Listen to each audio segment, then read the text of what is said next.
I would call the meeting to order. Please stand for the flag salute. I pledge allegiance to the flag of the United States of America and to the republic for which it stands, one nation, under God, indivisible, with liberty and justice for all. Okay. Oh, no, we already did that. All right. I entertain a motion to for the approval of the agenda. I'd like to move that we approve the agenda as it's presented to us on screen. All right. I should speak louder. Do we have any discussion or anything there? Okay. Everybody for it, say aye. Aye. And everybody opposed, same side. Okay. On to public comments on agenda items. I don't have anybody on the list that has signed up for any part of it, but are there any public comments on the agenda items? Okay. Is my thing on? Okay. And board member comments. We can start over here. I've been having a lot of fun. I've been going to the football games. They're absolutely awesome. You guys need to go. This young man plays on the team. Also, they're winning and they're working hard, and the music is awesome. Our pep band does a fabulous halftime routine, as well as the flag corps. Also, it's just really fun to watch. We even drove up to Kingston for the game, and we had more people there than they had there. So Cool. There's quite a following, and there's a lot of pride in what's going on. I've attended the cross-country meets, and there's a ton of energy going on at those as well, just all kinds of things going on all the time. So much better to get out in the air. And I've gone to a couple of youth soccer games, and that's also exciting, and just fun to see the kids really involved and having fun doing it. I attended the community voice meeting on a Monday night and the commissioners meeting the second night because they were discussing the bypass that eventually is going to come down here and go somewhere. We're kind of hoping it goes through the transportation department, so they'll have to replace it. But they haven't decided where it's going to empty out down here, and I guess I don't know that we will have that much input into that. We hope to. Yeah. So Well, because schools are different than other homeowners, and they have to make us whole for any buildings or any of our properties that they impact for students. So a current plan, for example, that would go through our parking lot and our softball field and cut off our football field, they wouldn't be able to afford making us whole by building us a completely new complex. So it will be adjusted. yeah. Okay. Good. I also went to a presentation where Lieutenant Governor Habib was speaking. He's blind, in case you don't know that, but he is a graduate from Yale and public school systems, and he he believes heavily in the public school system, and that all students should have access to higher education programs. And he's working hard to find a means of securing that education beyond high school for all students, and I'm anxious to see how he does that. And I think if anybody wants to shoot an email to him and tell him rah rah and go after it, that would be great. That's all I have. All right. This will go to you, and then I'll say a couple things. Okay, I have not very much to report. Been really busy with my regular work with Girl Scouts, and unfortunately, Friday nights are always a very busy night for me at Girl Scouts because of the job there, so I never get to go to a football game. In all the years I've lived here, which is gosh, 35, 36 years, whatever it is, I have gone to 2 football games when there was not something Girl Scouts going on at that time. So unfortunately, I really would like to. And if I get a chance, I will. Matter of fact, are we having a home game in the next couple of weeks? Tomorrow. Tomorrow, and Tomorrow. homecoming is October 6th. I might be able to do that one because, as you know, I'm going in for cancer surgery Monday, and I'm going to be off work for 2 full weeks. But they told me I'm going to be walking pretty quickly. So if I can good. go to a football game, I'm going. Very But anyway, otherwise, I have not been able to start up Builders Club, partly because of what's going on for me personally and stuff, so, but I've been reading. That's So good. That's it. Good, and you get Okay. to see the game you haven't seen in a long time on our new field down there, so. That's right, yeah. It's very striking, seeing the, my kid has soccer, little 7-year-old, but afterwards we get to walk across and watch the big kids play. And you're like, what are those big kids? So, this is World Peace Day today. So I had to say happy World Peace Day. And I thought it was a really neat day running into my childhood friend. It was just kind of like my whole world was at peace today. So I forgot to say real quick, though, is that John is excused because he is at the WASDA Legislative Planning Conference. So he is officially excused from the meeting today, and I in his place. Did you have something? No. Oh, okay. Okay, and how about our new guys here? We have to swear him in first. Oh, okay. We're going to do that now. It's No, oath no. of office for Spencer Pruitt. Actually, And we're Ryan? doing the candidate interviews first. No. Nope. We changed it? No, the kids it's- are first. Oh, they're not on the agenda first. That's okay. They're on my agenda first. That's You must fine. have a different agenda. Ours is, or do you have it different? I do. It says, no, guys. candidate interview. No, go up. Go up. Well, here's the oath No, of we're on office. F. Oh, up there. Okay, that's okay. That's I know, I always get, I just it need looks to, like they're doing I it. just need to keep, shut up. Do solemnly swear that I will support the Constitution of the United States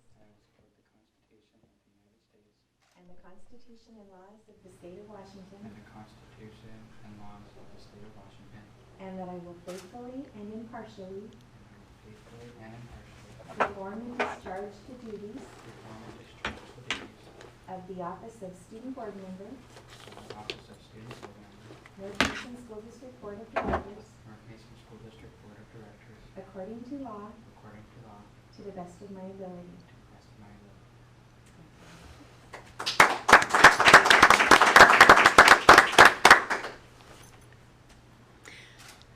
And Ryan, you're up. I'm excited like these are my kids. I, Ryan Novis, I, Ryan Davis, do solemnly swear do solemnly swear that I will support the Constitution of the United States that I will support the Constitution of the United States and the Constitution and laws of the state of Washington, and the Constitution and laws of the state of Washington, and that I will faithfully and impartially and that I will faithfully and impartially perform and discharge the duties perform and discharge the duties of the office of student board member, of the office of student board member, North Mason School District Board of Directors, North Mason School District Board of Directors, according to law, according to law, to the best of my to the ability. best of my ability. Congratulations. How about we get up Existing and board shake members their hands? would like to shake your guys' hands. Now they, Oh. I think they're running down to the front to. They're Okay. coming to the front. Yeah. Congratulations. Welcome I'm gonna get both of you at the same time. Thank you. Thanks for coming, guys. Five. I thought so. Okay, thanks. Congratulations. and Congratulations Welcome to you. aboard. Thank you. Good to see you again, and congratulations on both of you. Now they get to make comments. Oh, now that you are sworn in, do you have, well, I'm actually just going to open it to you guys and not even ask you if you have it. I guess Spencer, next. So at the high school, we've been doing a lot. We've been planning homecoming, which has been a big thing, and we have also planned tomorrow we're going to wear light blue to support Freeman High School in the Spokane shooting, and we're going to take a big group picture with everyone wearing blue at Oh, the nice. center tomorrow. I think tomorrow afternoon. Very Great. cool. I'm going to remember that. I'm going to wear bright blue myself. All right, Ryan. Spencer covered everything. There you go. Oh, Yeah, we're we're gonna going to have to switch you guys It's gonna around be so that much he's not fun. first every time, so you can't say that. No. All right. I know. That was good, though. Awesome. Short and Yes. sweet. Very cool. Thank you, guys. Okay, down to number 2 here. We have a school board director, District 5, candidate interviews 1. So how do we do that? Well, let's invite Mr. Patty to come up to the microphone at the podium. Please Make it approach. nice and formal. Nice and formal. Awesome. Okay, and I guess we have some questions for you. And so you have questions in front of each of the board members, so perhaps you would want to ask Ryan to ask the first question. And Absolutely. Ryan, would you like to ask the first question to Mr. Patty here? Yes, ma'am. Please describe your perception, of the role of a school board member. Well, especially here, the job of a board member working in conjunction with the entire board is to develop and formulate strategy and the direction of the school district through policy.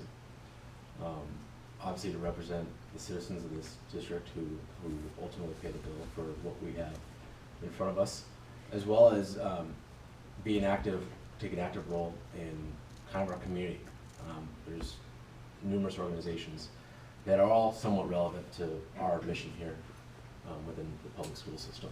And whether it is attending the community meetings that the sheriff's office holds, or being involved with what the fire department does, or in the greater level, county commission, state legislature, ensuring that our mission and our interests are protected. great. Good. Spencer, number 2. What do you see as the major strengths of the district? The major strengths obviously start with our staff. My kids, my daughter's in middle school, my son's in 4th grade at Belford Elementary, and we have been always so excited with the teachers and staff at each of the facilities. We haven't gotten too familiar yet with Hawkins Middle School. It's only been about a week or so. But the staff is amazing, and I think for the most part, the right people are in the right places. Obviously, our facilities are much improved over what they used to be. I'm proud to have had a small role in that.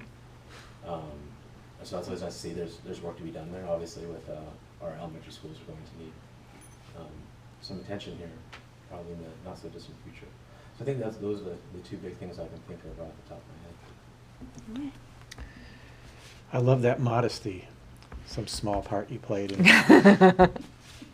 Anyway, what do you see as the major shortcomings of the district? I think the major shortcomings are communication. If I could say, at best, it's inconsistent, and at worst, it's non-existent. I've seen times where our district has been out front, kind of in the strategic communication world, owning the information, being the first one out there, being in front of issues that come on. And then I've seen the district where miss the boat. And those certain times, as an example, the Feller surplus issue that came up a few years ago. The cost overruns at Hawkins Middle School. A lot of times we've seen, and a lot of it's through social media, so you can kind of take it with a grain of salt, that when the community found out there wasn't going to be a new stadium built, and there was a bit of an uproar. I kind of feel that if this district had been up front early with, hey, this is what is going on. We're seeing this project, which was more important than a sports stadium, getting a middle school done, is costing a whole lot more than what we anticipated. This is why we can't have a new stadium. You lay it out there, people might be unhappy, but they have the information, instead of this, oh, well, we're not doing it now. And so owning communication and coming at it from a strategic perspective, and especially in 2017 with all the platforms out there, there's not really an excuse anymore that you don't. I mean, the past when I was on the board, we had our monthly notes to the community in the North Mason paper there. But with all of the outlets that are free, I think that we could do a much better job of that. Very good. Thanks. Thank you. Let's see, my question for you is, describe how your experience, training, and interest can contribute to the improvement of the district. Well, I served on the school board early 2012 to mid-13. And in that time, I think that was a really good time for the district, I feel like. I mean, things were really going well in the upward direction. We even had a 100% standard graduation rate during that time. That first 6-7 months was a really big learning curve for me, understanding how policy governance works and how the board works together and works to set the direction of how the school district is to operate. It took a little while for me to understand and get used to and figure out just where all the moving parts of education. Once I got that down, I became really active with WASDA, with the Legislative Affairs Council. I was even voted in as a legislative rep. And then just as I was kind of getting my wheels under me, kind of came to an abrupt halt. So I had that previous experience, which I think allows me to just start up, hit the ground running. Experience-wise, during that time from mid-13 till now, I decided to stay involved. I went back to school, got my bachelor's degree, which was a professional, for me, more for my professional side. Professionally, I work as a lieutenant now at the Bremerton Fire Department, so in a supervisory role, making somewhat strategic decisions, but at the very least, knowing how to work in that role. And then just being involved still at the school. Mostly I've been involved with the school building level, with my kids being, for the most part, at Belfair Elementary until this year. I involved PTA. I served with the Feller board, or the superintendent's little commission with Feller. And so it allowed me to stay involved, at least with the district-wide level, and, somewhat have said, well, I had the unique opportunity to run for legislature last year, which was an experience in itself. But it just reconfirmed my passion for education, and I thought when this opportunity came up, it'd be just lip service if I didn't try to, stay involved. So. Great. Good answer. Board members do not always agree with each other. Mm-hmm. How will you handle conflict or a disagreement with another board member? I think discourse is pretty healthy, actually. I think one of the things, and especially a kind of a trap that I think can happen, is that whole group thing, because everyone just kind of goes along to get along. And from my experience on the board, for the most part, a lot of things that we did as a body was simpatico. There's a little term we could use. We were all pretty much in agreement with most of them. There was a few that we had some real discussion on. One was test scores that we had, and that was a 3-2 vote. I think it was one of the first times where it was a split vote, and it created a lot of passionate discussion. But at no time was it disrespectful, understanding we all have different experiences, different backgrounds, and how we perceive things. And honestly, what's important to us as individuals. I mean, we still have to bring that to our decision-making capacity as a board. So when we make, ultimately, kind of say, you make the perfect decision with the 5 backgrounds that you have to make one voice. So I think discourse is good. I think playing devil's advocate is good. Always asking hard questions, all the while understanding that everyone's coming from a place from, wanting to make the best decision possible. Okay, thank you. Very good. And we have 2 Ryan? left, so we'll go back. You have number back 6. around. Number 6. Number 6. If appointed to the board, what would be the first issue you would like the board to address? Kind of going back to what I thought the district's weaknesses, communications, is re-examining the kind of the policy on communications and trying to come up with a better strategy of how we can deliver that in a way that is consistent. The messages are precise, and just finding different outlets to do that. I'm always in the realm of staying involved with legislative things. That work is not done, contrary to what may have been reported. So we have a lot of challenges ahead there. And one thing I'd also look like, just because from where I come from professionally, is with risk management. And we had that event earlier this year with the reports of the active shooter and stuff. And having actually responded as a responder, a first responder, to an actual event like that, really work from our perspective. There's so many opportunities out there for schools to take advantage of federal education opportunities for staff and policymakers on how to handle those sort of things. I think really trying to maybe bring our level of understanding and operating to an excellent high level. Okay, Thanks. All right, and last question. Please describe any commitments which might prevent you from attending regular scheduled meetings, participation in workshops, reviewing study materials, etc. The only challenge is that I work, my work days are 24 hours, so, but I know a year in advance usually when I'm working, so it's not too hard to find swaps to be able to make myself available. So those are usually the only challenges, unless there's a meeting that's brought up last minute. Really don't have any sort of limitations.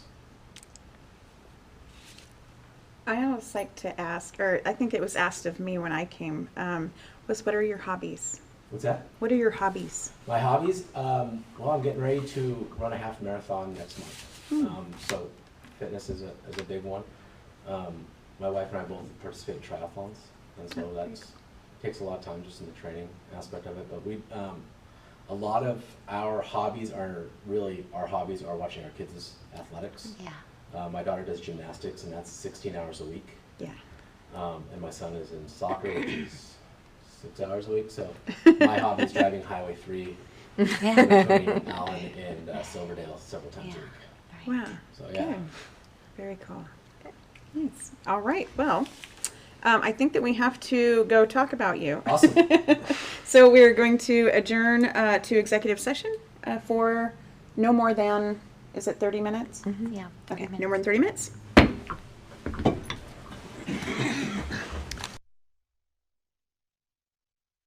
I'm calling the meeting back to order. And now I can entertain a motion to appoint Mr. Patty to the District Number 5 board member position. Technically, that would be appoint or not appoint. Or not appoint. You entertain I a move motion that we regarding- appoint Craig Patty to the District 5 board vacancy position. Any discussion? I think that's a great idea. Okay. So everybody for it signify by saying aye. Aye. And all opposed, same sign. Okay. So Mr. Patty, will you come up and take the oath? Raise your right hand. Okay. I, Craig Patty, do solemnly swear I, Craig Patty, do solemnly swear that I will support the Constitution of the United States that I will support the Constitution of the United States and the Constitution and laws of the State of Washington, and the Constitution and laws of the State of Washington, and that I will faithfully and impartially perform and I will faithfully and impartially perform and discharge the duties of the Office of Director, District 5, and discharge the duties of Office of Director, District 5, North Mason School District Board of Directors, North Mason School District Board of Directors, according to law, according to law, to the best of my to ability. the best of my abilities.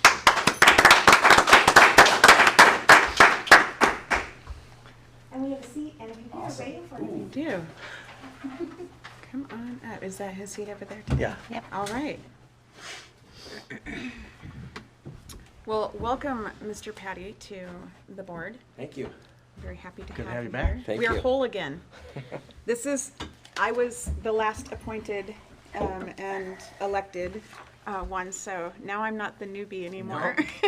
still So the I newbie. passed that on. Well, I guess I still would be the newest because you've been here before, but I'm gonna take that and give it back to you. Awesome. I look forward to it. Thank you. All right. Okay. The consent agenda. I would entertain a motion to approve the consent agenda. I mean, items, yeah. I would like to move that we approve the consent agenda as it's presented on the screens for us. All right. Any discussion? A little bit. All right. I didn't have a lot of time to look this over. I came early to look this over because I didn't have a computer. And the other computer I have at home has been cranky. Well, I should say the Axis has been cranky. Let's see, where was the ones I wanted to ask questions about? One was on the transportation surplus. Oh, I was just going. What was, there's a bus that's apparently surplus. What normally happens to these buses? When we surplus the buses with transportation, normally those go to the Stokes auction. Oh, okay. And they auction them, and whatever the proceeds are, the district puts back in the transportation fund. Okay. I really never understood what happened to all the stuff, where it went. I just knew that it was going somewhere. Is there an amount of money that is kind of an average of what we would make from? No, it really depends on the condition and age of the particular bus, and Okay. usually they're I down want to one. a very few $1,000s, that it's not a huge, huge positive impact to the budget. I had Alright. another Mhm. question, or wanted a little additional clarification. I did read the policy 5240 evaluation staff and the policy 5005 employment and volunteers disclosure. Mhm. Could you really briefly, what's behind all that? Well, really, the policy 5240, the new language was, as I put in the description, about confirming that a school administrator or principal can legally supervise all aspects of a nurse's employment, even though, that is unusual, because normally a nurse is employed in a place where somebody with a more significant medical background would be the supervisor. So that is the main change in policy 5240 Well, I saw regarding the that was nurses. described in the text above the policy. Looking at the policy itself, I couldn't see that. It must be embedded in wax. Mhm. Okay. It is. And unfortunately, the EduPortal isn't opening it for me Yeah. right now. And that was largely the case also with the 5005, is that the language isn't saying what's there. No, it's really looks just like the- it's embedded in the Washington Administrative Code. Yeah, in that particular one, it was really just that the citations had to be updated. Okay. Thanks. Yeah. We're having Okay. some technical difficulties. Yes. So, I'm gonna follow along on the thing back here. So, was there any more discussion for the consent agenda? Okay. Everybody for approving the consent agenda, signify by saying aye. Aye. Aye. And opposed, same sign. Okay. What's next? I'm completely blind here. So, I don't have a paper one either. That's what I'm looking back here. Why don't we switch seats and you can go through mine? Okay, we're gonna do that then. Perfect. All right. I'm gonna just jump all over until I ruin this one too. Okay, now number 6, right? Okay, here, I'll open my OESD, own interagency computer. school safety and security action. What is our action for we're approving?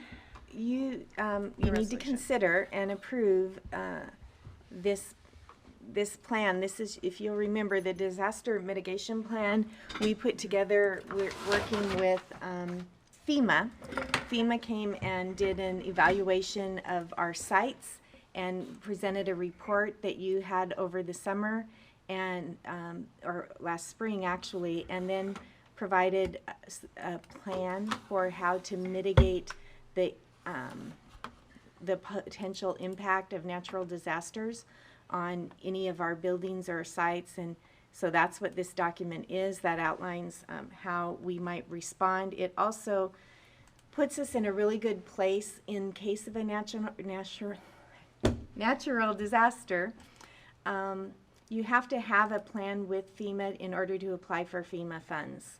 So normally in many school districts, you do that by being a part of another entity. For example, had we not done this on our own, we would have done it through, if we had had a disaster, we would have had to apply through Mason County, along with everybody else in Mason County who was applying for dollars. So now if there is a disaster, North Mason School District can apply directly for FEMA funds to help us recover from that disaster.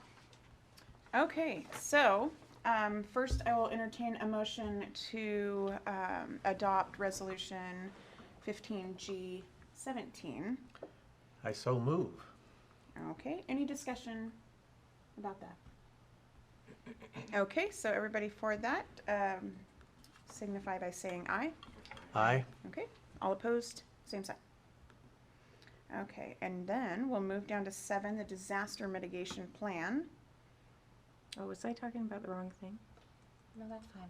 You talked No, about. I- talked okay. about both of them. I Yeah. talked about number 7 instead of number 6. Oh, I so we thought you need- had that, that's that what was you just- still part of the safety and the, No, they're 2 different This is things. You guys already approved it. This is just the MOU. Yes. right. In the last meeting, you approved signing up with ESD 114 for the meetings with the Okay. fire and all of those. I'm sorry for confusing No, the and issue. I had my thing straight and then I, And at the backwards line. time, our understanding was that we were just approving an MOU at the ESD, but they asked us to act, or a resolution, they asked us to actually adopt our own resolution to support the MOU. And so that's what we're doing tonight. okay. Okay, so we did that and then what we had already talked about. So why don't, for Um, clarification purposes, why don't we start that over again? Yes, 'Cause let's do that. Start with 6 and then go to 7 again, since we're not confused as to exactly what we So did. we're gonna unadopt. No, 15 just to go 7 back, and then- just We go to move on. 6. Go back to 6 and let's start over. Okay, I make a motion, I would like to move that we adopt the resolution 15G17, which is the interagency SSS stuff. yes, I'm moving that we adopt the resolution 15G17. So it's discussion? Any discussion? Well, I'm moving, so. No, He you can't. moved. I moved. You're not allowed to move. I thought I was, okay, I thought I was, Yeah, I made the motion. You're still Okay. president. I know.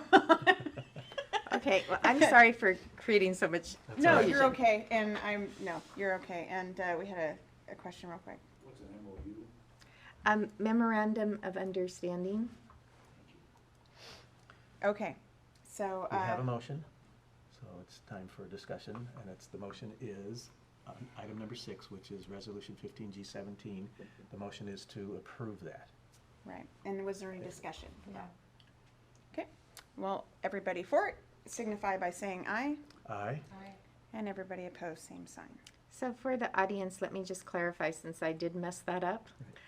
This resolution signifies our support for our interagency cooperation with the ESD 114, the other school districts, the emergency responders in Mason and Kitsap County to work together on ensuring that we have appropriate plans and responses to events in place, and that all of the organizations involved are sharing training and language, and we're all on the same page, basically. Okay. Okay, now we are on to the disaster mitigation plan.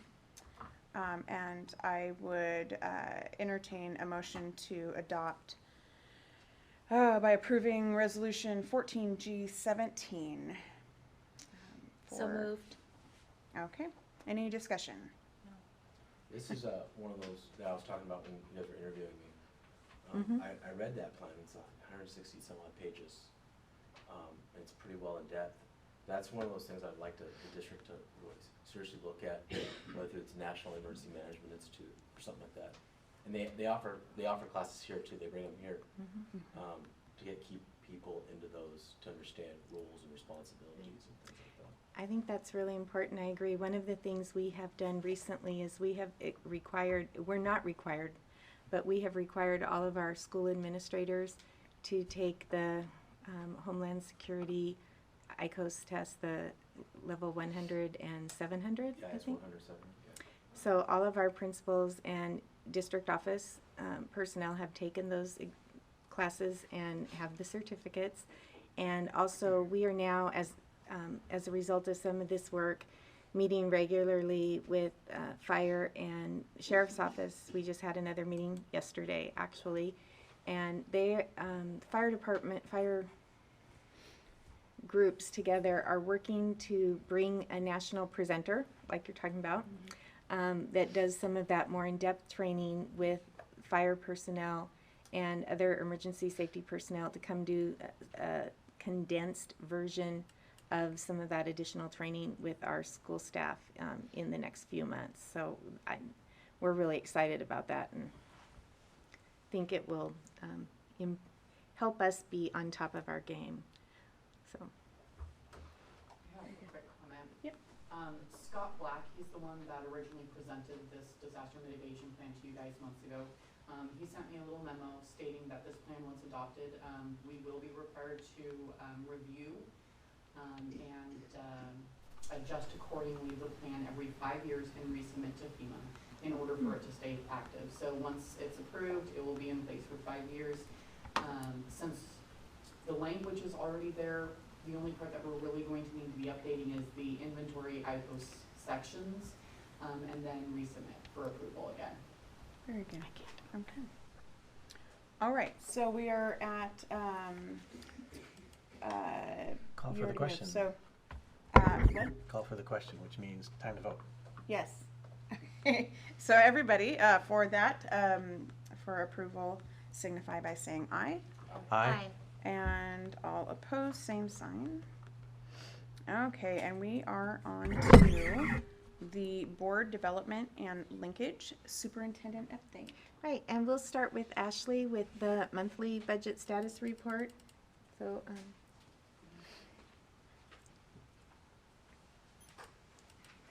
Okay, so the month that I'm presenting is a big month for us, August of 17, so it's the end of our fiscal year. So this information that I'm presenting, it's going to be adjusted as we do our accruals back, since we are a modified accrual school district. So the numbers that I have here are not final, but as the numbers are finalized, they will be represented to you so you know where we're ending fiscal year 16-17. But where we are at currently for August, our actual expenditures versus our budgeted expenditures are lower than where we were expecting to be budgeted, and our revenues are higher. So that's obviously a situation that we would always like to have. We did have that budget extension that was approved a few months back. This is taking into account that $250,000. We are currently monitoring that as far as the accruals go to make sure that we don't surpass that budgeted amount, and it looks like we'll be completely fine there. So next, you'll see the fund balance for general fund. As of right now, we're at about $2.4 million. Again, this, as the accruals happen, will likely be adjusted. This is trending above average for the last 3 years, based on the last 3-year trend. The other funds, where we're currently at with their budgets, capital projects, we're looking at about $4.7 million. We're gonna start seeing this now steadily decline as we start paying those invoices for the stadium. Debt service, we're currently at about $1.8 million, which is sufficient to make our debt service payments in December. ASB, we're looking at about $296,000. And transportation, we're at $376,000 because we got our depreciation payment through the apportionment at the end of August. We're getting 3 new buses that was approved last year, so those are en route, and then once we get those, you're gonna see that payment or that fund balance decline once again to pay for those buses. In short, that's really all that I have to present as far as the financials for August. Are there any questions? I had a comment, and I can't access it here to see it, but one of the graphs that you presented to us was really striking in how the budgeted and the actuals for the last, 6-8 months were almost exactly the same. Yeah. That was amazing. That's based upon budget work done by the previous finance director and Dana, as far as really looking at what the district's needs are going to be and projecting out sort of the timeline of when those expenditures are going to come in. So it literally, other than for the very first portion of last school year, they were right on top of each other. It was impressive to see it, Yeah. knowing what I know about the budget stuff, so. Exactly. So that's our goal for this coming year as well. Two questions. Uh-huh. The revenues, how much of that is local property tax revenue versus what we may get from the state and other sources? For this, just for August, Yeah, to make up that, what makes up that $178,000 difference? That $178,000 difference is a few different things. So back in June, when there was the uncertain legislative impact, they held back $80,000 from our apportionment, just in case certain things didn't go through. We got that in August, so that was a chunk of it. And then in addition to that, a lot of it is actually not local funds at this point of the year. It's our federal revenues coming in for end of year claims. So that's all of our federal dollars that we're claiming for as the end of the year started to wind down and staff had more time to put in purchases of supply and equipment that would be federally claimed. So that's, for the most part, that's where that difference is coming from. So, question for you is that money, where would we put that money? Is that being rolled over to this Yeah. next fiscal year? Is it going to reserves? The fund balance is rolling over, and as you can see, it's a little high, but there are some claims still to come in. But it is higher than it has been in the last 3 years. I think about 3 years ago when we had our audit, we weren't in trouble, but we were On the cautioned list, yeah. that even though we were at our 4% board approved fund balance minimum, that they're really liking to see districts have to be more fiscally sound, have more than that. So we've been working to build that up a little bit. And it is a little bit, where it is right now is also because of the timing of when the legislature got their work finished. Some of the things that we would have liked to have completed, some budgeting as far as some potential raises for some staff, we had not been able to negotiate because we didn't know if we'd have any money for it. So we may see that kind of even out as we are able to have those conversations with our bargaining units. And one of the big things that auditors look for with our fund balance, if they see declines 2 years in a row, even if you're above your board minimums, it's a sign of potential financial condition issues. So that's one thing that we do have to keep an eye on. We don't want to see steady declines over 2 years. If you have a decline 1 year, you want to have it go up the next year, and you can sort of eat back into that the following year. It just shows more of a healthy fund balance going back and forth versus declining. But there are, again, with this $178,000 for those revenues, it's likely not going to end up being that. I know that we have a check run that will that goes out next week, and we're at about 80,000 or so that would be accrued back, not counting anything that's going to come in last minute. So. Okay. Okay. Thank you, Ashley. All right, we're moving down to teaching and learning update, right? Yeah, and before, I'm going to have Denise pull up, I've got a couple of little short presentations to share with you. But before we open those up, I do want to just give you a heads up. I heard, in the interest of communication, I heard from someone in the community that there might be confusion about where we are with the preschool since we haven't been able to move into our planned site yet. So I want to be very clear that our joint preschool programs with ESD 113 with Head Start have begun for the year. They are in the portable sites, classrooms where we cited them last year. The office is actually running out of my old office right now, but the students are all in the portables. We actually even they had been closed up over the summer, and when the ESD's staff went in to do some carpet cleaning, something happened and the carpet, it became a nightmare. So it was,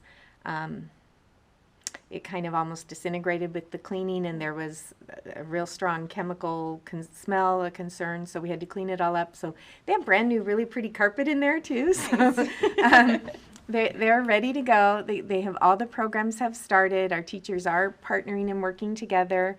We do have room for more enrollment in the ECAP classrooms. We have two of the joint ECAP school district classes happening. We have room to actually have 2 more. We have, morning and afternoon. So we could enroll more students in those programs. But the full day Head Start is full, and things are going very well. And we expect in our October meeting to have a new proposal for you to approve for the renovations that we have to do as a minimum, so we can move them down into Feller, and those will be fire suppression and HVAC and some safety things with outlets and stuff that are required electrical. So we'll have a new bid. We'll be able to get that done and get started and get the move to proceed. So I wanted to make sure you all had that correct information, and we did it here so anybody listening or watching later would have that information as well. So if we could pull up the success plan. If we click it on it up here, I'm just That's cautioning fine. anybody. I know it that- looks like it's been kicking us off of the internet. So Denise had some things going weird with our e-convene today, so we'll have to talk to them again about some of that is not working quite the way we want it to. I'm not going to get off this page. There we go. So we put together, You got it? Okay. we've been working to build a planning process that helps our teachers and our principals and our staff be as they're most effective in supporting our kids, and also to focus on a few things and to do them well. And so you won't see, as we have our buildings come and do their presentations over the next couple of months, you won't see 20, 30, 50-page plans. They will have, just like the district does here, a couple of solid goals. We've put the plan together in a format that tries to answer all the questions that someone might have about what we're doing in kind of a graphic format. The district plan is a little more broad because, again, it is supporting the work that the buildings are doing. So when the buildings come in, you'll see much more specific details about what the student experience is in the classroom every day. And we have 2 goals as a district. The first, we have a goal about a student academic achievement, and we have a goal about social and emotional learning supports for students. And we've talked in this group many, many times about the overemphasis on state test scores. So you're probably a little surprised that the measure that we're using for academics is our state test scores. But one of the things that we're going to talk about in the following presentation is that whether, no matter what we believe, and I think all of us have agreed time and again that just testing our kids because we have a hoop to jump through, and being able to report that our test scores compared to somebody else's, we all have our opinions about that. But the bottom line is we have to have a way to make sure that we're doing our best so that our kids are meeting your goal of being prepared to be successful in life. And without some basic academic skills, they're not going to be prepared for life in the 21st century. And a very minimal measure of that is how are they doing in reading and math. So we really wanted to emphasize that. We believe that we have seen a stagnation in the growth of our performance over the last several years on those state measures, and that is a measure of how we're doing. Whether we think it's completely a measure of how we're doing, probably not, which is why we're talking about the social emotional goals as well. But it is a measure, and it does tell us that we need to do better to prepare our kids.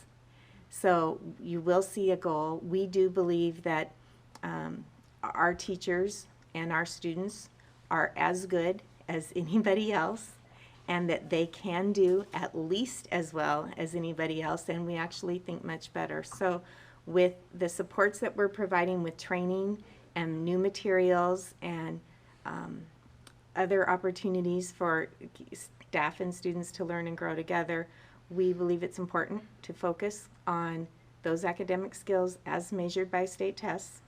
As you will see in the goal, we have a lot of other measures that we use to progress monitor throughout the year. The idea of progress monitoring is an opportunity for us to look at how our kids are doing to make sure we're moving them towards the goals. You will see as the different buildings bring in their goals that this isn't just something that we talk about at the district office or the principals talk about with their teachers, but they're going to be involving the kids in setting goals for themselves as well, because that's how kids are going to improve. That's how what happens in our classrooms. The kids are going to help us hold ourselves accountable for providing them with the challenging environments that they need. So the first goal is that we will, over a 3-year period, come to the point where we at least exceed the statewide proficiency rates on state tests by at least 5% at the end of the 3 years. And we've set some kind of interim steps along the way. We already, in science, exceed the state proficiency rate. Math and English language arts, we have a couple of bright spots, but overall we are significantly below, and we need to do better. So that's our academic goal. And the second goal that we have is in the area of social emotional learning. We think that this is an area that we have to emphasize growth on, because we feel strongly that some of our students have situations in their lives that prevent them being able to achieve those things academically. And until we take that seriously and we find ways to address the social emotional issues that are happening for our kids, we won't be able to help them do better academically. And the measure that we're using in a district is attendance, because as you look at the research around what's happening in kids' lives, if they're not at school, they can't do well. When they're not at school, often they're not at school because of all of those other things that are happening in their home, in their lives, in their environments that are making their lives very challenging. So by focusing on attendance and supporting kids and getting them here and then being actively engaged when they are here, we'll be able to help support them in building some resiliency skills for dealing with the other things that they have to deal with. So that's the reason behind those 2 goals.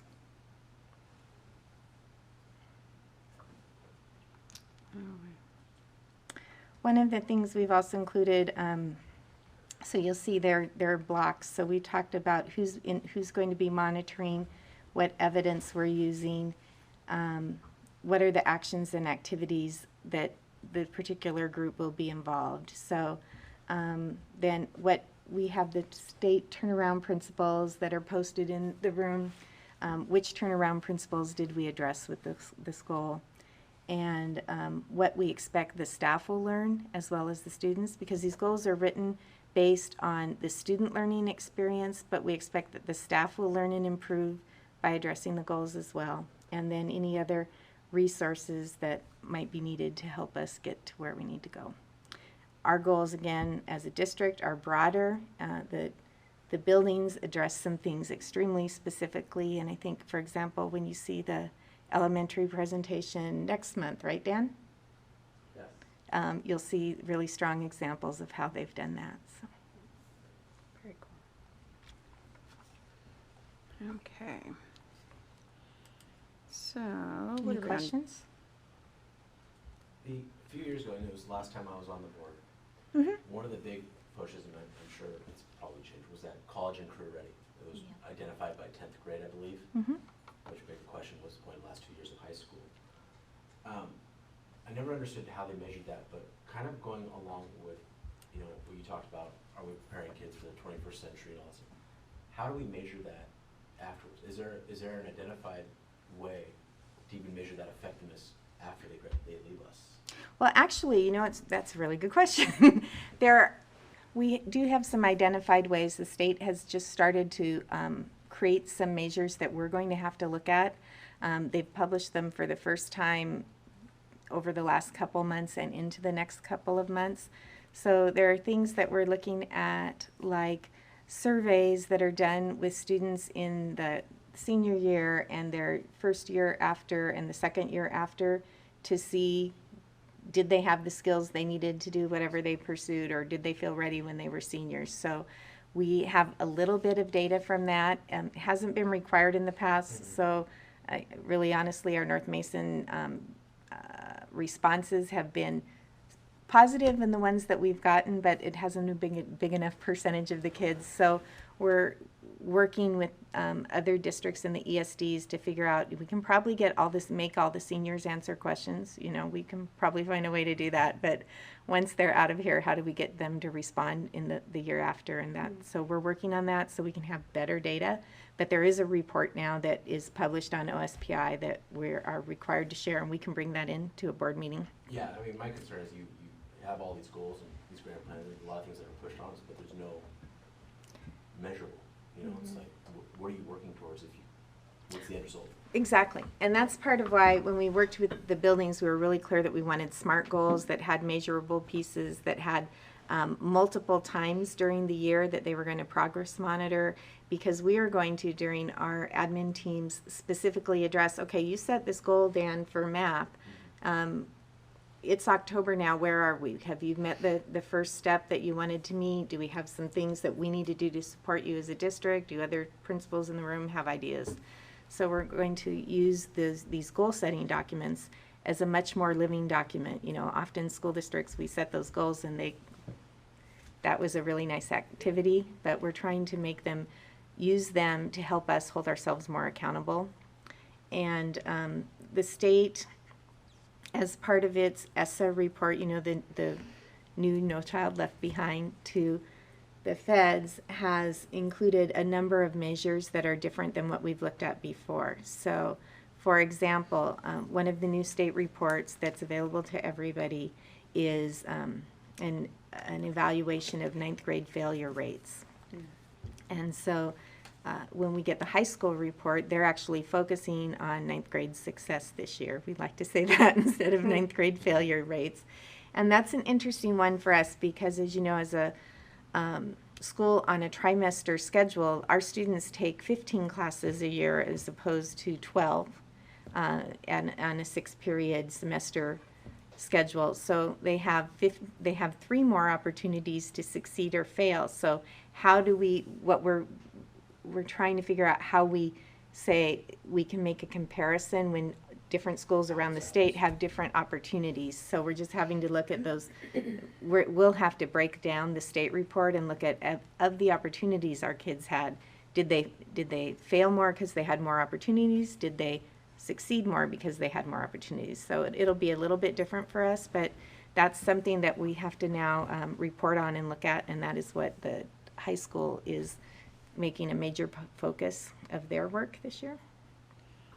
I'm wondering if some of the metrics that are planning to be built from the kids that leave their senior year, if there's somehow we can work with not just local workforce, but I don't know, it's like a program or what, but to for the people that take on the youth that come out of high school, is there somewhere that they could report their progress reports? Because in most jobs you'll have, you know, every 3 months or whatever, they can do that. Or is there a survey that they can give to the young kids that come in that they can send on to not just the schools, but, you know, into the I don't know what I'm looking for here, but the education program.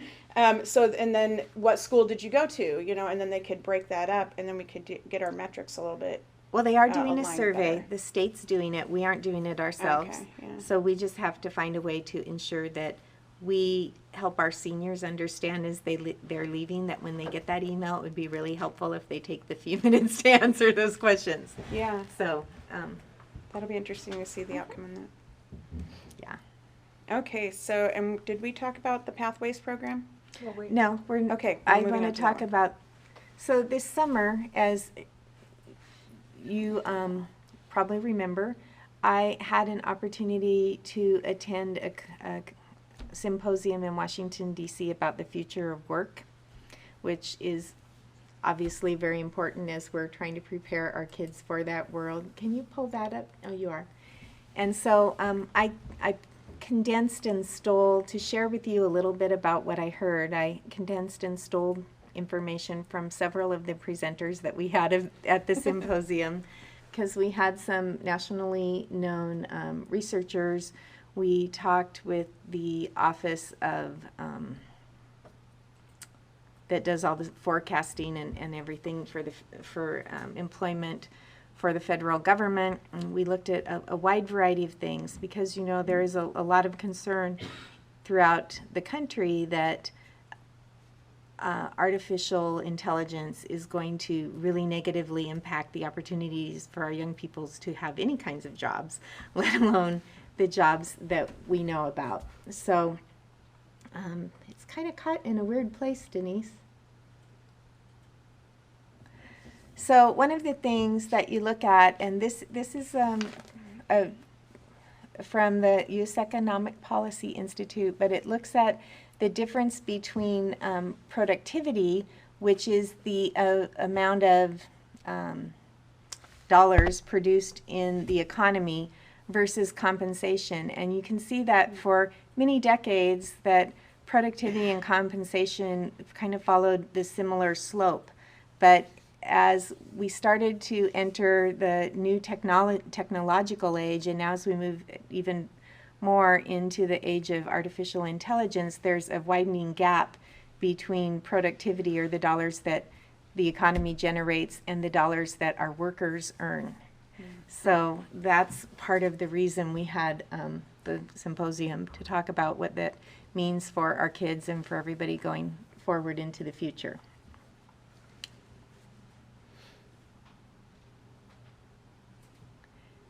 Oops, it is really doing weird things. So, and then this is just shows you the share of the national income. So again, the dollars that are generated that workers get, and what that looks like over time. So it used to be a much larger share. One of the things that you can think about, for example, cost of housing has changed since 1978 in the thousands of percents. The average salaries have changed about 12 to 30%. So as you see that amount of dollars that workers are getting to keep is declining, but costs are going up more. So we want to make sure that we're doing the right things for our kids. So in such a drastically changing economic environment, our kids are in a place that is secure and good for them and their families as we move into the future. And this is just another graph that shows this isn't just happening in the United States, but around the world. Canada doesn't have a line, doesn't have a Yeah. Can you click on the little black box and get an arrow? You can kind of see what that would look like.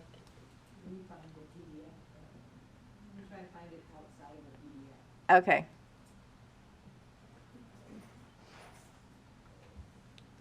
As I found I'm a afraid little to move document on the that computer. has just a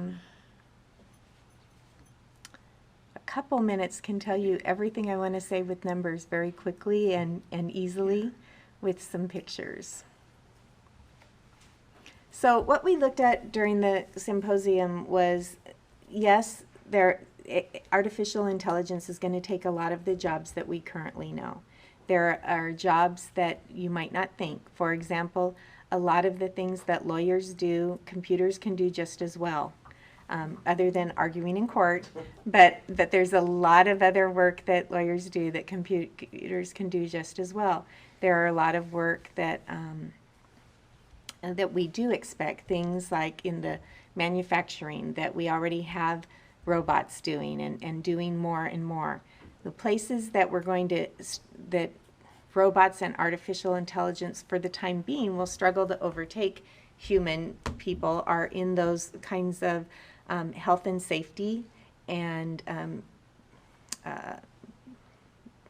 people-focused kinds of occupations. So things in nursing and medical field, although there are many doctors' jobs that can be done by devices of one kind or another, still those people who work closest with the other people will have more secure jobs. It was interesting, though, that the highest growing job over the next 25 years in the United States is going to be for people who graduate as statisticians. So because those jobs will support the work that will need to be done to help computers learn how to do the jobs that the rest of us do. So if you're planning for your kids right now, if you want them to major in math and become statisticians, Everybody's going for computers, yeah. that is the highest paying, fastest growing job. And then the other fast growing jobs are in the medical care fields right now. So everything is not horrible, but careers are evolving. You know, there are a lot of jobs, as we looked at the reports from the feds, that I remember, you know, telephone operators, for example, those jobs don't exist at all anymore. And a lot of the jobs that we have now are the same way. Kids that are Ryan and Spencer's age and younger can expect to have as many as 20 different careers and different kinds of jobs that they're retraining and learning over their lives. Whereas, you know, some of us, many of our parents for sure, expected to often get hired and work in the same place for their whole career. And even for some of us in my age category or younger, might change our jobs repeatedly, but for the most part it's out of a choice because we want to take on something new. These guys are going to get the opportunity to make those choices because things are going to change so much that there will be jobs that don't exist over a number of years and new jobs that do come along. So I think one of the positive things that came out of the symposium is, yes, a lot of jobs are going to disappear, but there will be new jobs. And the important things for our students is to make sure that they leave school with the skills to be able to retrain and relearn and to be flexible. And those are things that we really have to focus on. So as we're doing some future planning in the school district, we have to pay attention to things like making sure that kids have critical thinking skills, that math is going to be extremely important. Language is important, but in different ways. But math is going to grow as an important tool, and kids are going to need much higher levels of math than we might have thought they needed a few years ago. They're also going to need to be able to have different kinds of thinking go on in their heads. So they skills that will be helpful as they go into the future are complex problem solving, how to be an entrepreneur, how to create something new, because sometimes somebody else isn't going to create a new job for them and have a field that they can go into. If they're going to want to be gainfully employed, they're going to have to discover a need and create a new job for themselves. So it's a different kind of opportunities that our students are going to have.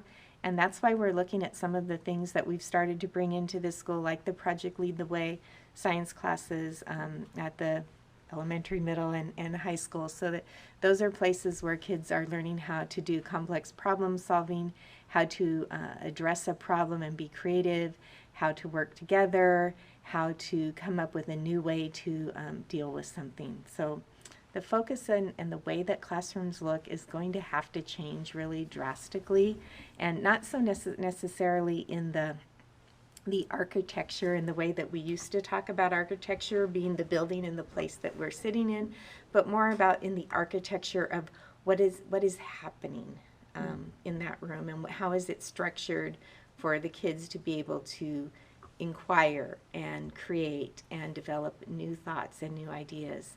So all of this is going to be what we consider as we start to develop a reason for using technology in our classrooms, because certainly we're not going to prepare the kids for the future just by giving them a device and saying, here, go do whatever you want and practice. Yeah. We're going to have to be very purposeful, and kids are going to have new kinds of learning. They're going to have the opportunity to rely more on technology devices, whether it's something we provide or it's the phone that they have in their pocket and that they can use to do a lot of this work already. And so that's kind of really what I wanted to share with you. We're embedded in the PowerPoint, a couple of really good little 2-minute videos. So if you want, when your computers are working better, if you want to look at those, you'll get more of what I was trying to say. So I saw over in East Bremerton that they are opening a new community college over there, or a technical college. I haven't looked into it, but it's where the old, it was a cell phone. Oh, it's CK's technical training. Is that what that is? Mhm. Because it says something college and then, or community college on there. It might be, there might be an A partnership with Olympic, yeah. It was, and it's a different name though. It's not Olympic College. That's why I kind of wanted to drive up there, but this guy was down fixing the sign and taking some pictures of it, and I'm really interested in what that was all about. So it was nice to see, though, that that's another educational outlet. That if we're going, not everybody goes off to UW and to bigger schools, but in our area alone, with Olympic College, for example, students can now not only earn a 2-year degree or a certificate program through Olympic, but they can earn a 4-year degree through Western or WSU or the University of Washington, Right. depending on the area that they're studying right here at Olympic College. yeah. So there are lots of opportunities for our kids that are growing. We're working to try to bring some of those into our community, not just into Bremerton or Shelton campuses, and I think we're developing some partnerships that will help with that. One of the things that's going to be more and more important is college in the high school kinds of experiences. And for our kids right now, Running Start is the thing like that makes the most sense. It gives them the best head start on a college career, because Running Start for our students is, with the exception of the quarterly registration fee and whatever they might have to pay for books, and now you don't have to, you can rent books really cheap, as opposed to when I was always buying textbooks for hundreds of dollars for a math book. So it is a much better deal, and we have about probably between 65 and 70 full-time equivalent students who will be registered for Running Start here by starting classes on Monday. And it works very well for them. There are some other college in the high school programs that are based more in our, like, for example, would be based in our high school, but they're more expensive for the kids. So like a program that is popular in different parts of our state is called just that, College in the High School. And that's where a teacher in our high school, for example, would partner with Central Washington University or the University of Washington or Washington State or Western to provide a course that is offered on our campus that is the equivalent, the same curriculum, the same textbook, whatever is being taught at that home campus. But then the cost is the credit cost of that home campus too. So, it can cost $500, $600, $700 to take that math class here on our campus in a College in the High School class, when one of our students can go take the same class at Olympic for, their enrollment fee of $50. So Nice. So it's not as cost effective for our kids right now. And then there are other things. There's, AP classes. We have AP courses at our school. Kids are encouraged to take the AP exam. If you take the AP exam and score at least a 3, but more generally a 4 or a 5, colleges may choose to award you credit for those. But again, it's the college's decision. And that's a problem with some of the college in the high school classes as well, because if you take a college in the high school class, for example, that's offered in partnership with Central, but you decide to go to UW might decide that they don't want to give you the credit for that. So the safest way currently for our kids to have that experience is to do Running Start, because there are agreements across the state that if it's a course that that is agreed on in the kind of mutual course catalog that all of the state colleges have, then whether they take it at OC or at UW, they will get to carry that credit forward. So it's the most effective way to do that for our kids right now. So. Awesome. Thank Okay. you. It's very thorough. Capital projects, we have, the lights are going, the new lights will go on the stadium at the end of the season. because that's when the company has it on their schedule. We will probably be getting our new scoreboard about the same time, so next year you'll get the new scoreboard, Ryan. In November, the bids are going out for the locker room / concession stand building. And so that will be on the November board agenda to hopefully approve whatever bid we are ready to accept on that, so that that can begin. And then once we figure out what that bid is going to be, we will put together the bid documents to go out for the renovations to the seating, and then that will complete our project there.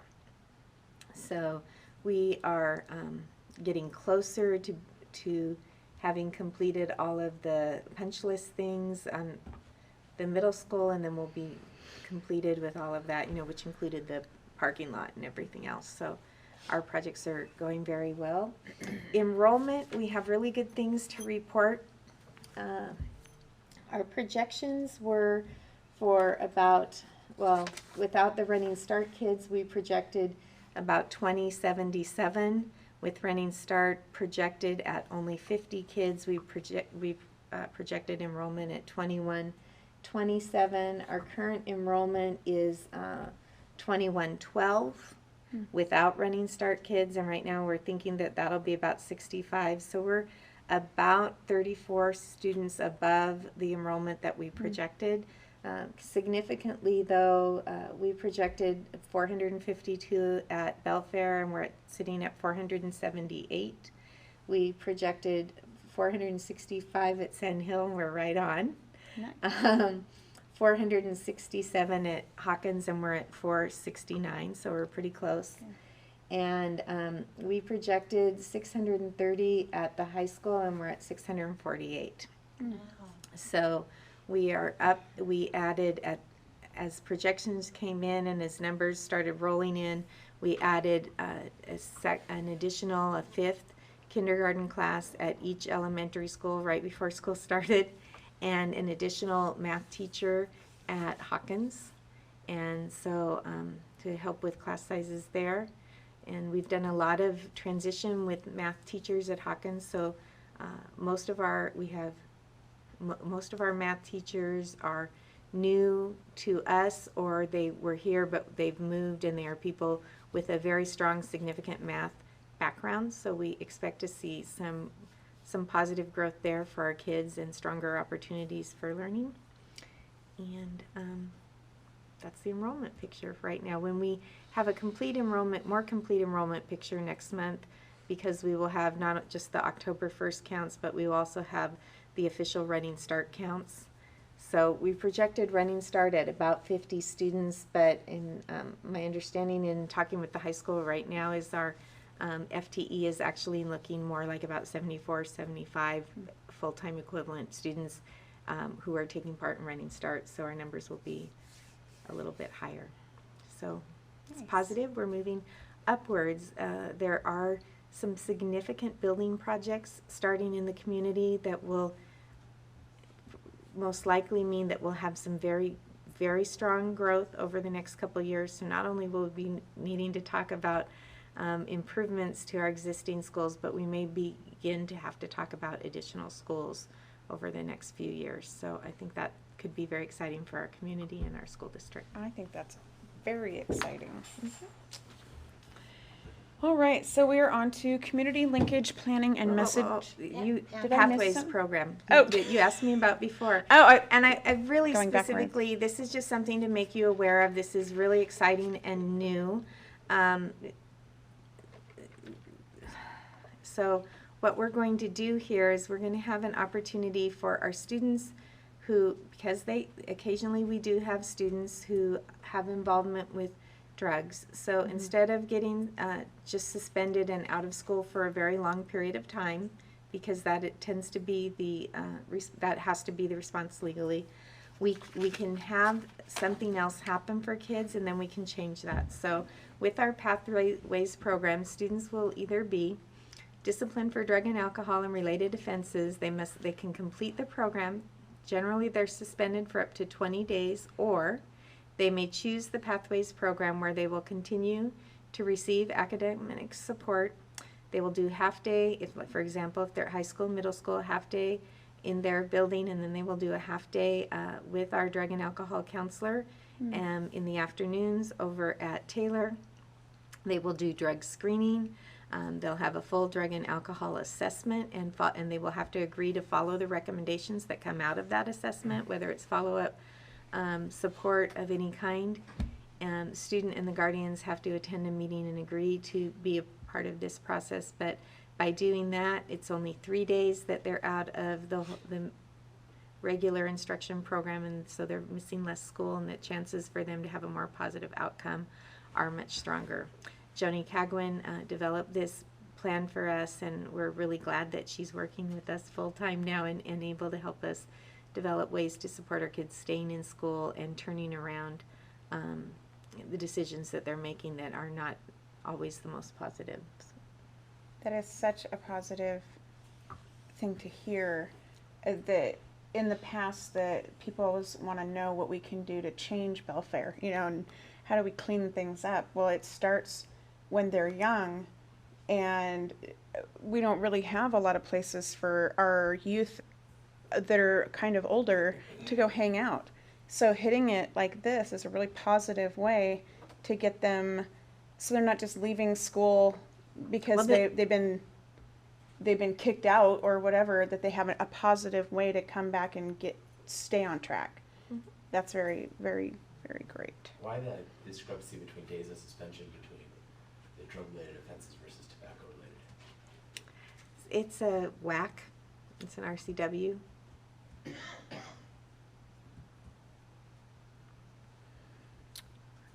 I love that. So now we are on to the community linkage planning and message of the month. And we have the activities calendar and the community meetings and events that you can access on our website through the package there. And then on to the upcoming board letter. Are you When doing is that? the October one needing to be done? Well, we're more flexible now. We're just now posting the September one because now we're posting them online since the newspaper is no longer distributing the Mason County Life in North Mason.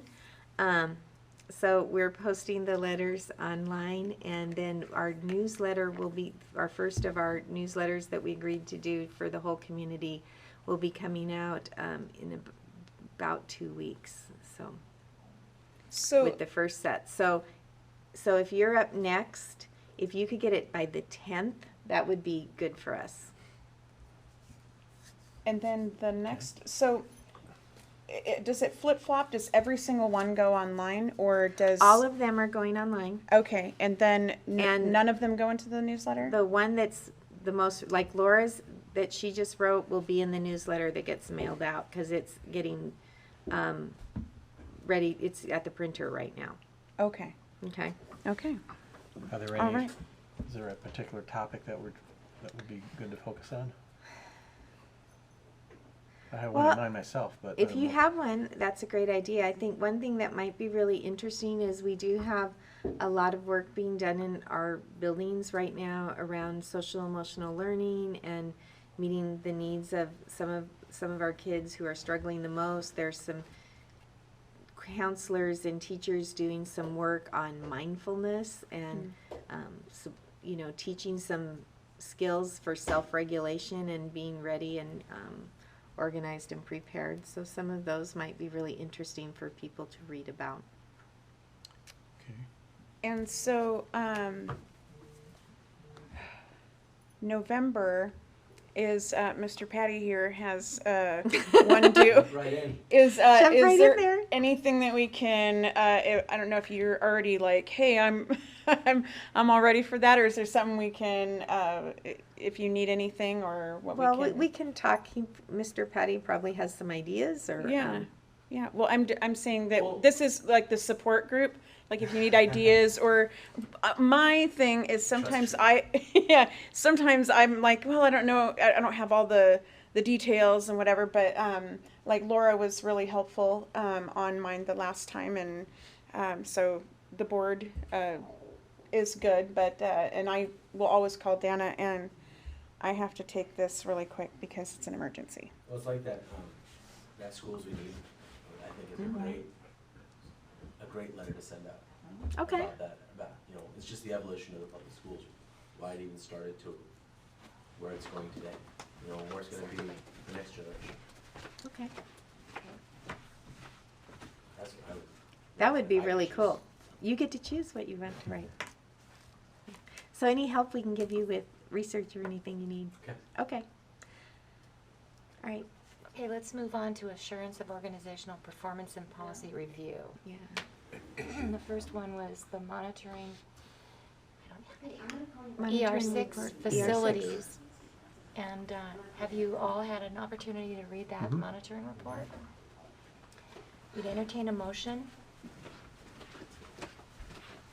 to find the superintendent's performance to comply with ER6. Okay, I move that we Sorry. find the superintendent's performance with ER6 to be in compliant, oops, I don't like to say in compliance, you to be don't. compliant with the ER6 goals. Sorry. Okay, is there I any have- discussion? Okay, I'm sorry, I'm having family emergencies. My sister is in labor. Any discussion? Is that where we are? Yeah, I'm sorry.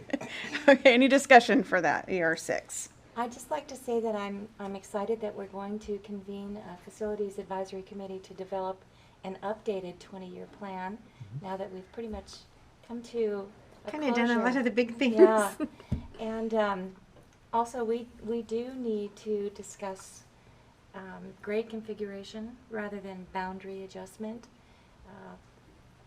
And that could happen as early as 2018-19 if we. It probably needs to happen for 2018-19 because the class size requirements for grades K through 3, right now, we're allowed to get our funding if we're close.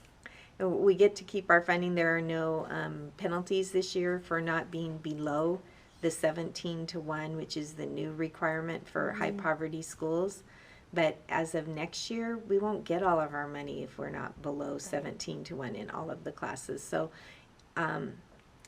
with the number of classrooms that we have and kids live where they live, it's really not possible to get to 17-1 with all of the K through 2 classes spread over 2 buildings. So what we're going to have to do this year is plan with our teachers and our community and our parents, what will that look like if we change the grade configuration to a primary school and an intermediate school? How will that affect families? How will we plan to affect families in the least and make it a positive thing instead of a stressful thing? So it is something we're going to have to develop a plan on because without another brand new building right now, there's really not a way to, there aren't enough classrooms in both buildings. But if we put all of the kinder 1 and 2 in the bigger building, for example, and 3 through 5 in the other, then we can move, we can probably have enough classrooms to meet the requirement. So it's going to be an interesting conversation to Yes. have with folks. And then, you know, potentially as the community's growing, it may be, that may be a fix, that may be something we do permanently or we only do for a time, because we really may be at the point where not only are we discussing at some point rebuilding Belfair, but with the growth that's projected that we're hearing, you know, even with developments that have already got permits and those kinds of things, we could be looking at a 3rd elementary school before too long down the road. So then kind of everything changes, but unfortunately we still have to meet that requirement next year. Okay. All right, so any more discussion on that? Okay, everybody for the ER6 facilities signify by saying aye. Aye. Aye. And all opposed, same sign. Okay, and now we are on to ER7, asset protection.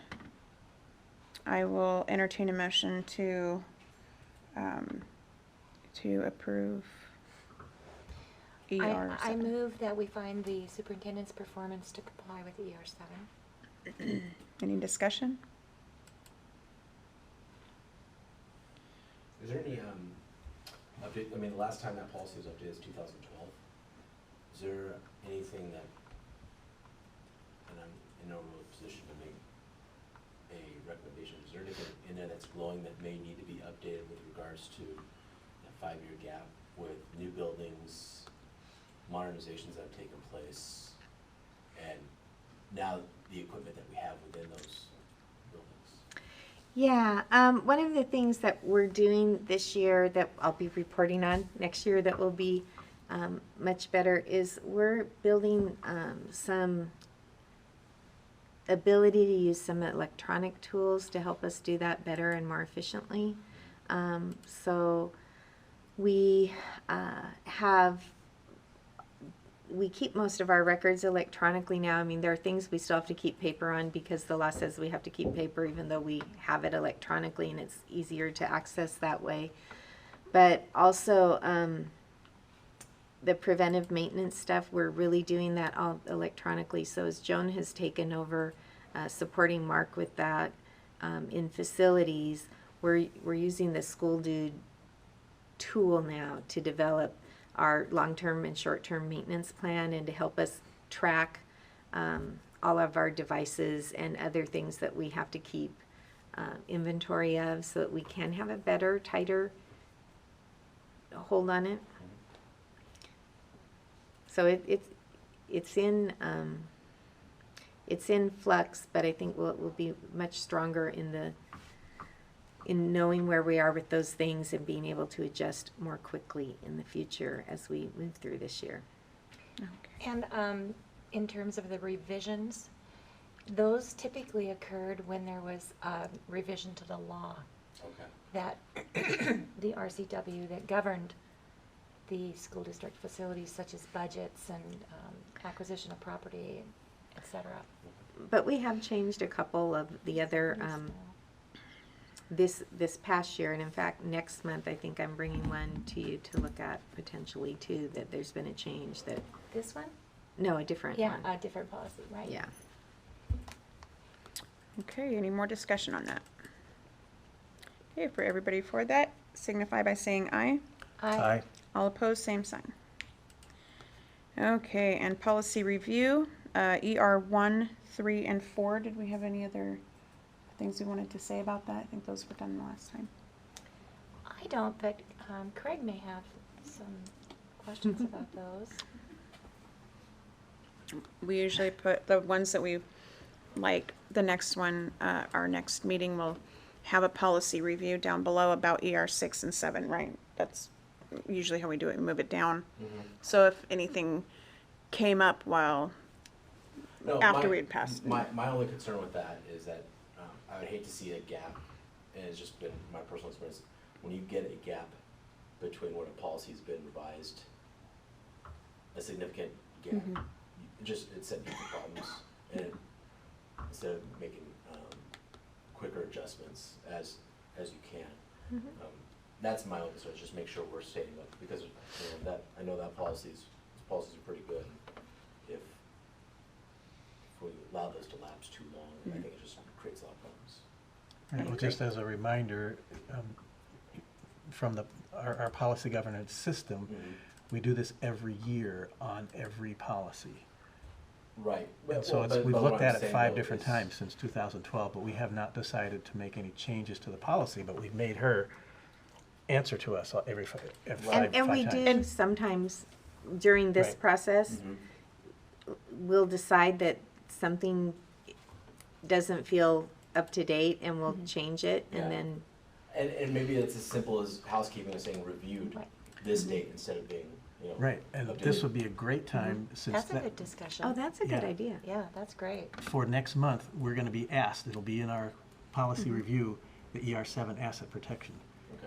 Is there anything that now we had a month to think about it, that we maybe should make a change on? And then also, even though it's not on here, we can bring that up. It's probably better to bring it up before, if you find something that should be changed, that maybe calling Denise or to Dana and saying, you know, maybe we can put this on the agenda and talk about this because something's changed. So if it wasn't already planned to be on there. Well, I like your suggestion though, Craig. I that like we that, have a saying the notation review on day. these policies that say we did discuss this and reviewed is a It perfect doesn't way to do necessarily that. need to be changed. just Right, it just was- to know that we have had a discussion about that policy, right? I think that's nice, because Mhm. that I like it. makes that formal that you had this discussion. Mm-hmm. Very good. Okay. All right, we are on to the adjournment phase. Announcement and comments from the public. We don't have anybody on the list, but do we have anybody that has come up with anything since we've been talking and talking and talking? Nothing? Crickets? Okay. All right, announcements and comments from board and superintendent. Anybody for closing arguments? I would just like to thank Craig for applying to fill this position. I think he's going to be a great asset Thank you. to the school board, especially with your experience and your argumentative nature. I think that's going to really Such a help nice way of us. saying it. Yes. Yeah. And I would like to add that since you're running for the position, publicly election, I hope you get elected. Oh, Oh, well, wow. Yeah. I have a big competition with whoever Right. write-in is. I haven't been. Right. Yeah. Sure they're gonna give me a run for money.